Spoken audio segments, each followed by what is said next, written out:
Salut les amis, j'espère que vous allez bien.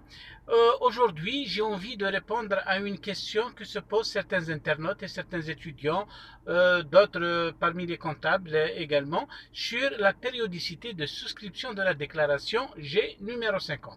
Donc, pour rappel, on va faire un bref retour en arrière, mes amis, pour rappeler les régimes d'imposition que l'on connaît d'une manière générale.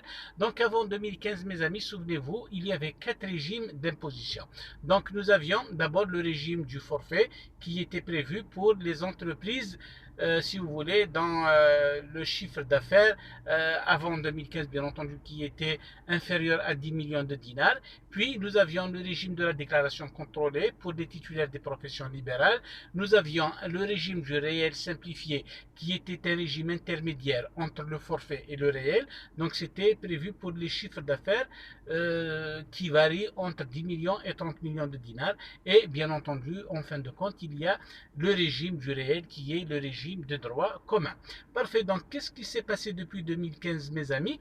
Donc, les BIC, c'est-à-dire bénéfices industriels et commerciaux, et les BNC pour bénéfices non commerciaux ont fondu dans le moule des bénéfices professionnels, c'est-à-dire dorénavant on parle de bénéfices professionnels indifféremment qu'il s'agisse de bénéfices industriels ou commerciaux ou bien non commerciaux. Parfait.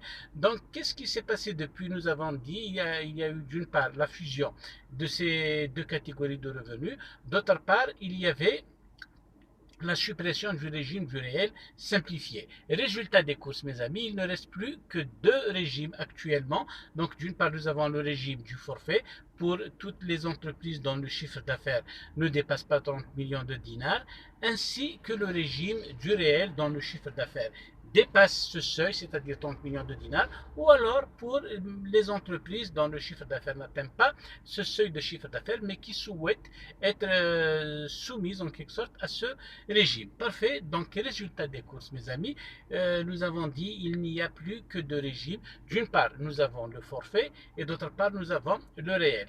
Comme vous le savez, mes amis, pour le forfait, il y a une déclaration G12 sur laquelle les contribuables relevant de ce régime doivent payer cet impôt entre le 1er et le 30 juin s'ils souhaitent s'acquitter de la totalité de leur impôt. Sinon, ils vont devoir se libérer de seulement la moitié, puis ils vont souscrire une déclaration G50 bis par deux fois, c'est-à-dire la première au 15 septembre et la deuxième au 15 décembre pour s'acquitter du reste, c'est-à-dire ils vont répartir ça 25 et 25%.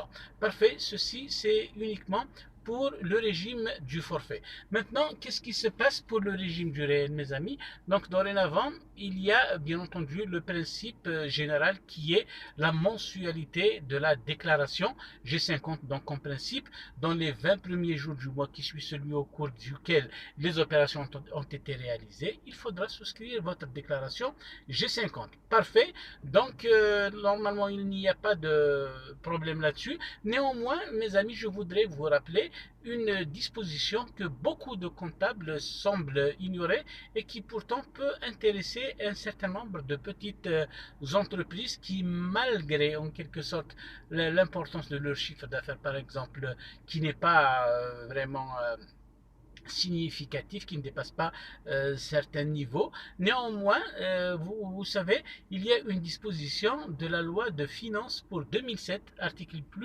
25 plus exactement, qui stipule que les entreprises relevant des CDI, donc centres des impôts, dont le montant payé au titre de l'année passée, dont le montant des droits payés au titre de l'année passée ne dépasse pas 150 000 dinars, ils peuvent se libérer, si vous voulez, de leurs impôts et taxes trimestriellement, mais là, ça va être dans les 10 jours du mois qui suit le trimestre considéré, c'est-à-dire le trimestre civil.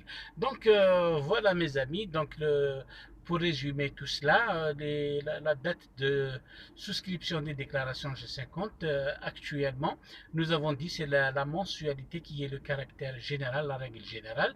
Néanmoins, cette règle, nous avons dit qui a été publiée dans le journal officiel pour l'année 2007, article 25 plus précisément, qui a modifié l'article 371 quater, vous permet de vous libérer, bien entendu, de vos droits dans les 10 premiers jours qui suivent le trimestre civil, bien entendu, dès lors que le montant des droits payés au cours de l'année précédente ne dépasse pas 150 000 dinars, c'est-à-dire 15 millions de centimes. Donc voilà mes amis, j'espère que cette vidéo est intéressante, vous aura plu. J'espère revenir sur certains autres détails dans les vidéos à venir. Allez mes amis, au revoir, portez-vous bien.